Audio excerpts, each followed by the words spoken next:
Dear brothers and sisters in the Lord, ప్రభునందు ప్రియమైన సోదర సోదరులారా, today's verse for our meditation is taken from the book of Deuteronomy, chapter 31, verse 6. ఇది మన యొక్క ధ్యానం కొరకే తీసుకున్నటువంటి వచనము ద్వితీయోపదేశకాండం 31వ అధ్యాయము 6వ వచనము. He will not fail thee nor forsake thee. ఆయన నిన్ను విడువడు, నిన్నెన్నడు ఎడబాయడు.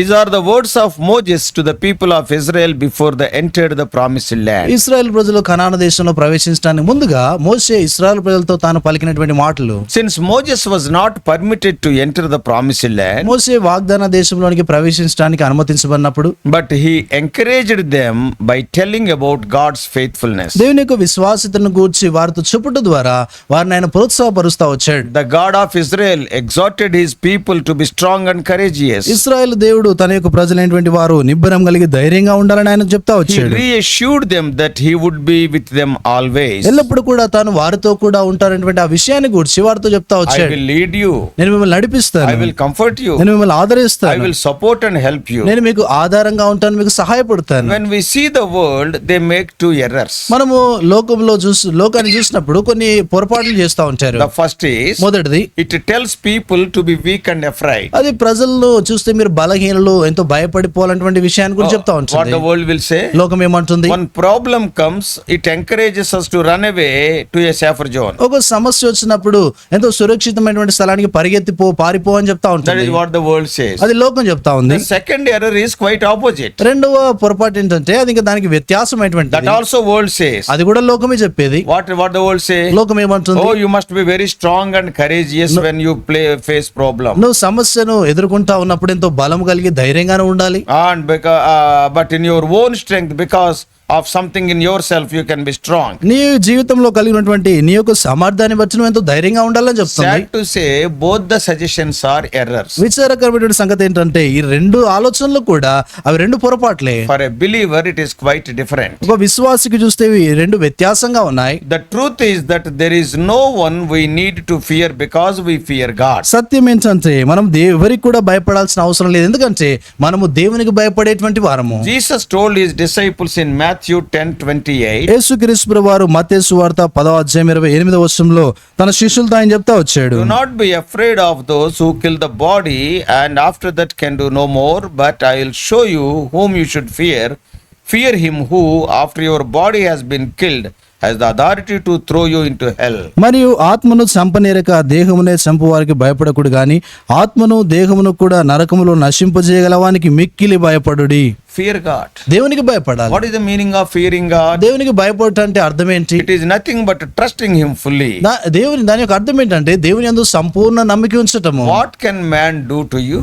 మనుషుడు నీకేం The చేయగలడు? Lord is your protector and strength. దేవుడే నిన్ను కాపాడేటువంటి వాడు, నీకు బలమై ఉన్నాడు. Today, Christians in almost all countries of the world are persecuted. ఈ దినాల్లో చూస్తే ప్రపంచవ్యాప్తంగా అన్ని దేశాల్లో కూడా క్రైస్తవులు ఎంతో హింసించబడుతున్నారు. Yet we need not fear them that trouble our body. అయినప్పటికీ కూడా మన శరీరాన్ని కష్టపడేటువంటి వారికి భయపడాల్సిన అవసరం లేదు. Same situation we can see both in Old Testament and New Testament periods. అదే పరిస్థితులు ఇక పాత నిబంధన కాలంలో తర్వాత కొత్త నిబంధన కాలంలో కూడా మనం చూస్తాము. In the verse for our meditation today, ఈ దినం మనకి ఇవ్వనటువంటి వాక్య భాగములో if we read the whole verse, the Lord says, వచనం అంతా కూడా మనం చదివితే ప్రభు అంటాడు, firstly, be strong. మొదట అంటాడు నిబ్బరం కలిగి ధైర్యంగా ఉండు అంటాడు. Be strong.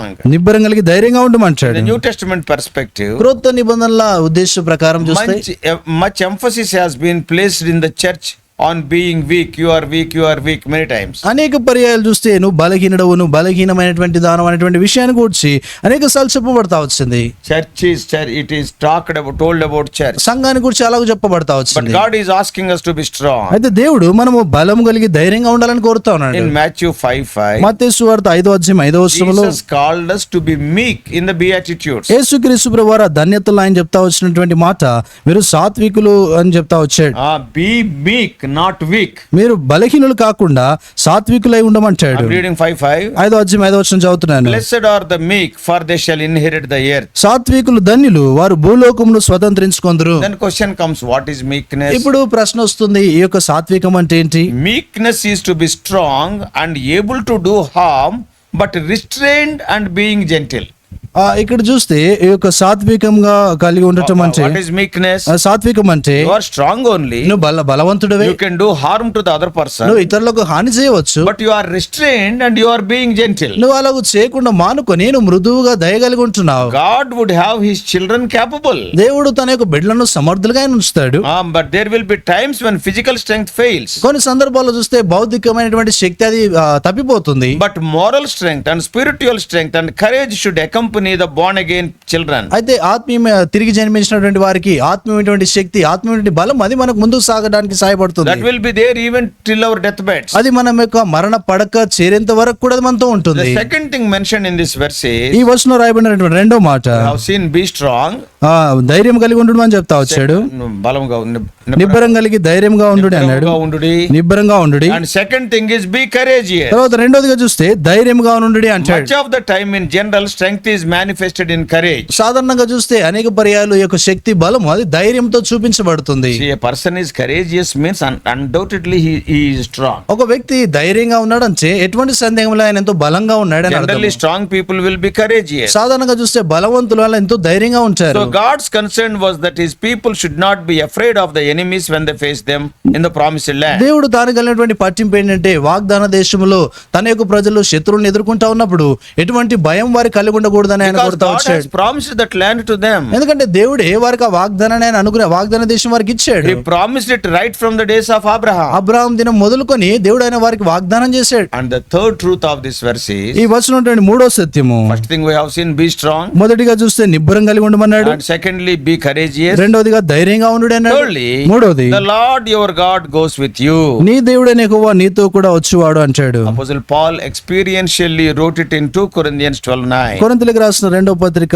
12వ అధ్యాయం 9వ వచనంలో అపోస్తలుడైన పౌలు ఇవే మాటలు ఆయన రాస్తా వచ్చాడు. It is true that God's power is made perfect in our weakness. మన యొక్క బలహీనతల యందు దేవుని యొక్క శక్తి అది పరిపూర్ణమవుతుంది. Therefore you need not be weak and ineffective. నువ్వు బలహీనుడు అని అనుకోకూడదు, తర్వాత నువ్వేం పని చేయలేవని అనుకోకూడదు. What does Paul's statement mean? పౌలు అని చెప్తున్నటువంటి ఆ మాట అర్థం ఏంటి? When our strength ends, of course our strength will surely end, it is limited. మన యొక్క బలము ఆ శక్తి చూస్తే నిశ్చయంగా ఆగిపోతుంది ఒక సమయంలో. And then immediately God's strength starts operating. వెంటనే దేవుని యొక్క శక్తి పని చేయడం ఆరంభిస్తుంది. And his strength is infinite strength. ఆయన యొక్క శక్తి చూస్తే అనంతమైనటువంటిది. The more we are emptied of our own strength, the more we will be filled by God's strength. మనం ఎంతగా అయితే మన యొక్క శక్తి విషయంలో మనల్ని మనమే ఖాళీగా చేసుకుంటామో అంతగా దేవుడు తన శక్తి ద్వారా మనల్ని నింపేవాడుగా The ఉంటాడు. Israelites had God's promises to go before them in all battle. ఇశ్రాయేలు ప్రజలు తమ యొక్క సమస్త యుద్ధాల్లో వెళ్ళటానికి దేవుని యొక్క వాగ్దానాలు వారితో కూడా ఉంటా వచ్చాయి. As New Testament Israelites, నూతన నిబంధన విశ్వాసుల ఇశ్రాయేలుగా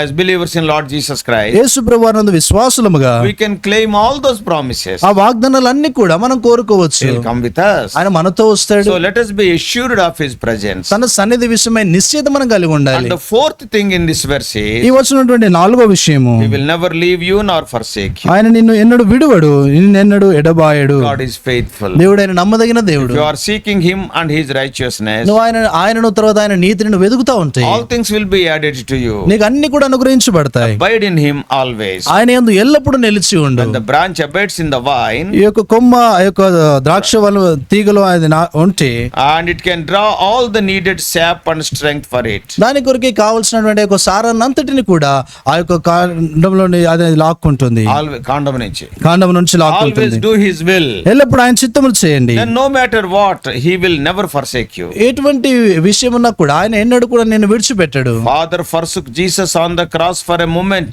as we read in Matthew 27:46. మత్తయి సువార్త 27వ అధ్యాయం 46వ వచనంలో రాయబడినట్లుగా ఒక క్షణం మాత్రము దేవాది దేవుడు యేసుక్రీస్తు ప్రభువు వారి యొక్క చేయిని ఆయన విడిచిపెట్టాడు. So that he could save us and never leave us. తద్వారా ఆయన మనల్ని రక్షించి ఇంకెన్నడూ కూడా మనల్ని విడిచిపెట్టకుండా He says, abide in me.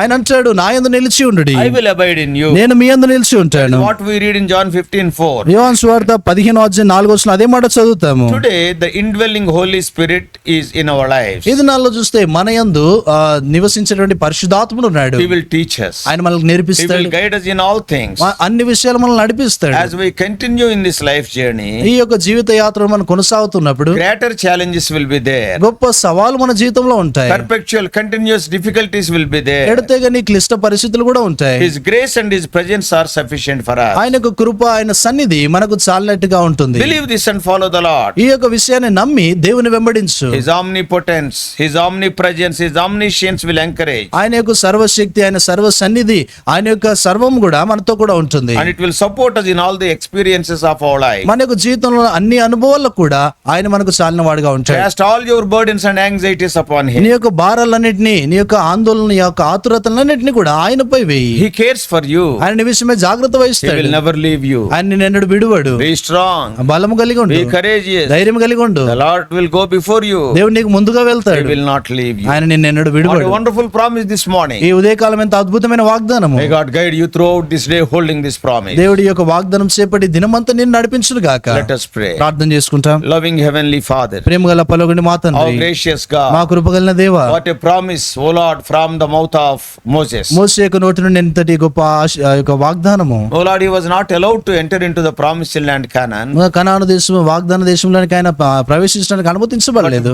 By quoting these spiritual truths, he was encouraging the people of Israel. ప్రభువా యొక్క ఆత్మీయ మాటల ద్వారా ఇశ్రాయేల్ ప్రజలను ఆయన ప్రోత్సహిస్తూ వచ్చాడు. He told them to be strong. వారిని నిబ్బరం కలిగి ఉండమని చెప్తా He వచ్చాడు. told them to be courageous. వారిని ధైర్యంగా ఉండమని He చెప్పాడు. told them that the Lord will not leave them. దేవుడు వారిని విడిచిపెట్టడనే విషయాన్ని చెప్తా He వచ్చాడు. told them that he will go before them. వారికి ముందుగా ఆయన వెళ్తాడని చెప్పాడు. Oh, the angel of the Lord. యెహోవా యొక్క దూత, Even the very presence of the Lord. దేవుని యొక్క సన్నిధి, Oh, that gives us great strength. ఓ ప్రభువా ఎంతో గొప్ప మా బలాన్ని మాకు Oh అనుగ్రహిస్తుంది. Lord, our dear ones who are hearing this message, ప్రభువా మా ప్రియులు ఎవరైతే వర్తమానం they వింటున్నారో may be encouraged by this morning meditation. తండ్రి ఈ ఉదయకాల ధ్యానం ద్వారా వారు ప్రోత్సహించబడినట్లుగా చేయండి. Speak to us more and more. ప్రభువా అధికంగా మీరే మాతో As we మాట్లాడుతున్నారండి. are spending our time during the day, oh Lord, thy presence may be strongly felt by every one of us. దాన్ని దినమంతట్లో మా యొక్క సమయం గడుపుతూ ఉంటుండగా నీ యొక్క సన్నిధి బలముగా మాలో ప్రతి ఒక్కరు అనుభవించినట్లుగా చేయండి. Bringing all of us under the sprinkling of thy precious blood.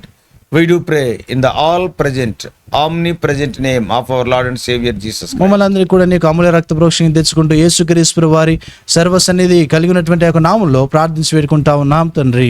Amen. God bless you all. Please subscribe for more spiritual messages to the YouTube channel John Victor Telugu Messages.